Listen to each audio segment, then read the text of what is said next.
deep in the Colorado wilderness sits an abandoned power plant few people even know about. To get there though, Luna and I have to cross raging creeks, scramble boulder fields, and risk running into wildlife that definitely don't want us there. If we make it, we are about to see something truly incredible. Okay, here's our first crossing. She's just gonna go on the water. I'm gonna walk on the actual logs. Good girl. Oh, she's nimble. She's, oh no. There you go. Good girl. First river crossing, check. So when I was doing research for this, all the All Trails reviews said that the first few miles were pretty easy, and then it gets really tough with the scrambling and the crossing of the creeks and the rivers. And I think I'm about to hit that right now. It's been virtually flat this entire time and beautiful. And now we're heading on to this stuff. Luna does not seem to mind it at all. I genuinely cannot get over how pretty this is. I'm in love with the scenery right now. I'm not sure, that looks like a gardener snake or something like that. Oh, there it goes, slithers away. Luna can't help but tap into some of this crystal clear water. You can even see the trout clear as day. Swimming, see that big boy? What a beautiful fish. So a brief history of why this power plant is actually abandoned in the first place. This thing was providing power via wooden pipelines. In June of 1965, there was a very heavy rainfall, I'm talking 6 to 7 inches overnight, that caused the dam/reservoir that was holding a ton of the water to overflow and topple into the canyon. As you could probably guess, all these strong currents and water busted up and destroyed all the wooden pipelines. And the state of Colorado decided not to repair the wooden pipelines, so therefore there was no need for the power plant anymore, and it was just left to decay up in the mountains. Luna found a friend.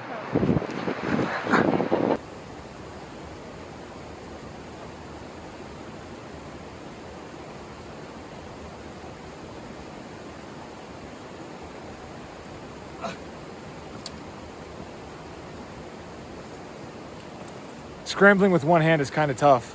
We have only made it halfway up this hike. Not even got to what we're hiking to, but all this beauty in this hike is amazing. I did not expect this to be so pretty on the ascent up. This is quite a treat in itself.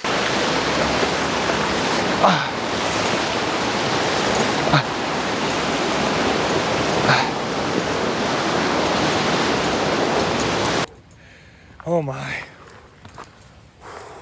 I feel like I'm walking through a jungle right now. Very thick stuff. There's a soaking wet blanket on the trail. I feel like that's kind of ominous.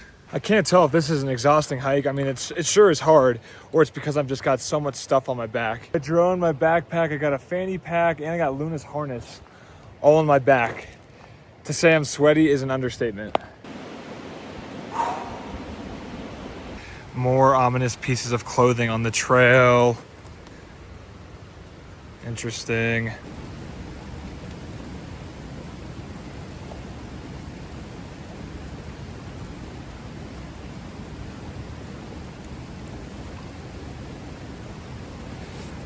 Water crossing number 2. Crossed it with flying colors. She wasn't so lucky. I feel like I'm stopping so many times, but like this part of the hike is a treat in and of itself. Look how beautiful that stuff is. Guess I gotta get my feet wet a little bit.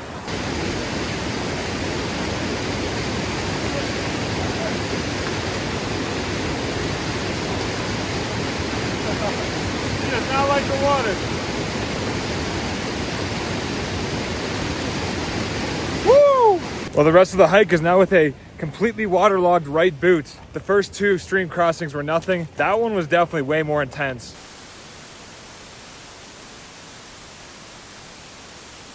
There's absolutely no shot Luna clears this on her own, so I'm gonna have to Sherpa her across. You ready? Bye.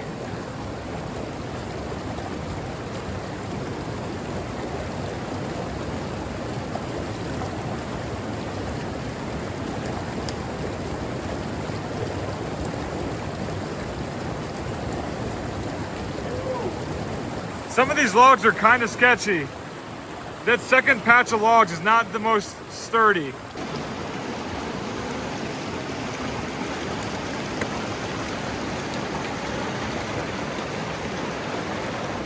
That's water crossing number 5. Here we go again.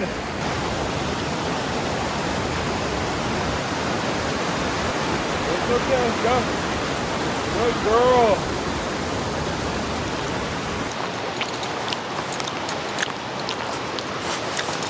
All right, this is the last river crossing before hitting the power plant. The tree looks pretty sturdy as well, so I'm not too worried.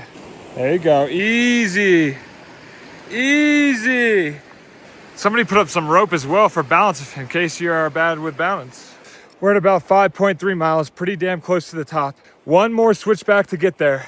The only thought I have after doing all these obstacles and challenges to get here is how the hell did anybody bring material and a ton of it up here to make a power plant? Oh wow, there's a freaking house right here. As I'm literally talking, we literally just stumbled upon the power plant. I thought I had a little bit longer to go, but we're here now. Look at this. So this looks like the main power plant. It's massive. We got a house to the left of it, got a very old house in front of it, got a house to the left of it. We'll go through all this stuff. Oh my gosh, guys, look at this. This is so crazy. The sheer size of this stuff is unbelievable. Look at these blades. Looks like a chainsaw blade here.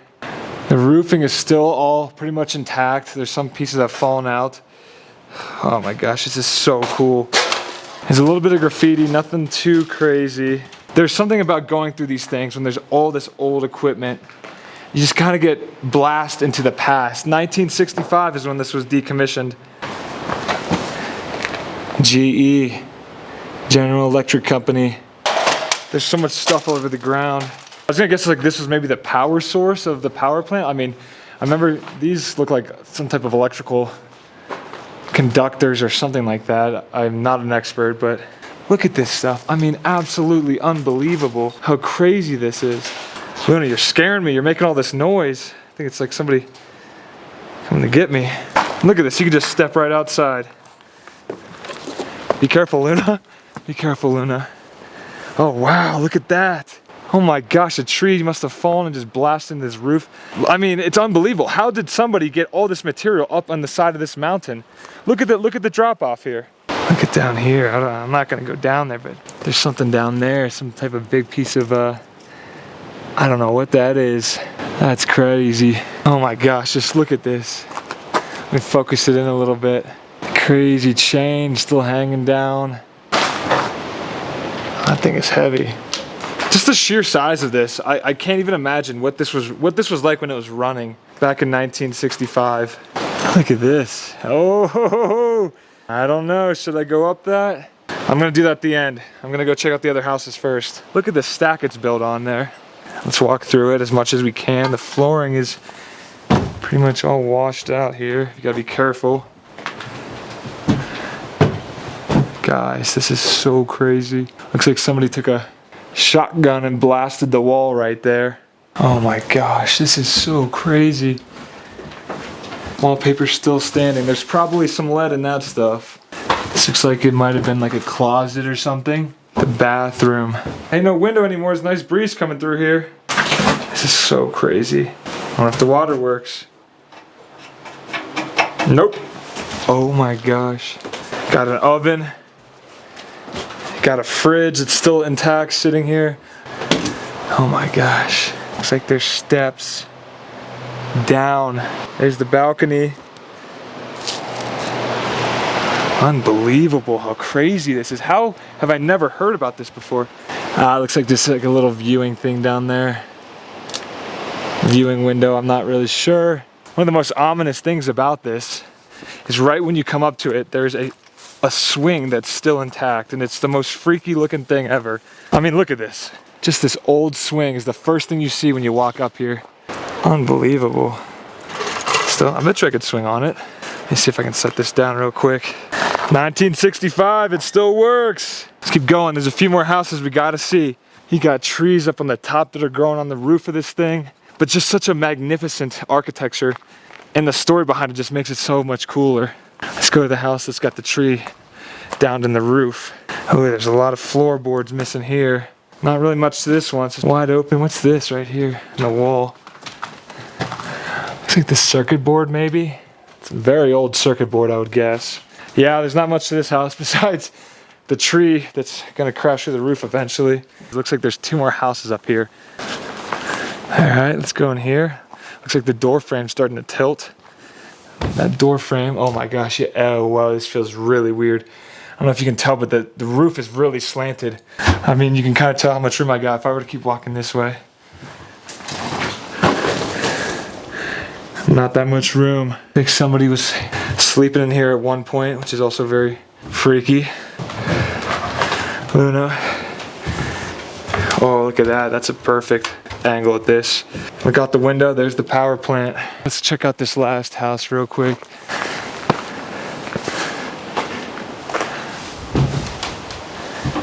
So fascinating to walk through here, and just the life of this that's left. It's really thin walls here, it look like. Graffiti always sucks, but you can't do anything about it. This looks like maybe another kitchen. Somebody's in here standing cooking, open up the window. It gets hot, just air it out. What this house once was is something the imagination can have wonders with. Very interesting little decks here. Looks like somebody might have been camping down there as well. Wow. Although this hike was 5.5 miles, crossed 8 different creeks, got my feet completely soaking wet, pretty exhausted, took about 3 hours to hike here. This was 1,000,000% worth it. So cool, and it's so preserved because it's pretty far out, and it's a hard hike to get to, so not that many people come to it. But if you do make the effort, this is one of the coolest things I've ever come across. And the craziest part is how tucked away it is in the mountains. I'm gonna take a drone shot, and hopefully that'll give a better representation of how this is legitimately in the middle of nowhere.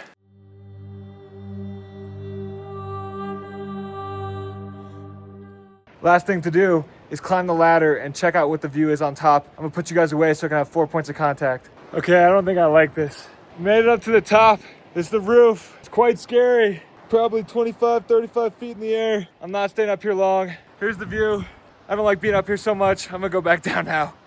I really hope you guys love this video. I loved hiking to this. I loved exploring it. And if you did, leave a like, leave a comment. Maybe you got somewhere I should go next. I found this place by a comment on my Instagram post. And lastly, most importantly, you better subscribe because I'm doing a ton more cool ass shit like this in the future. Peace out.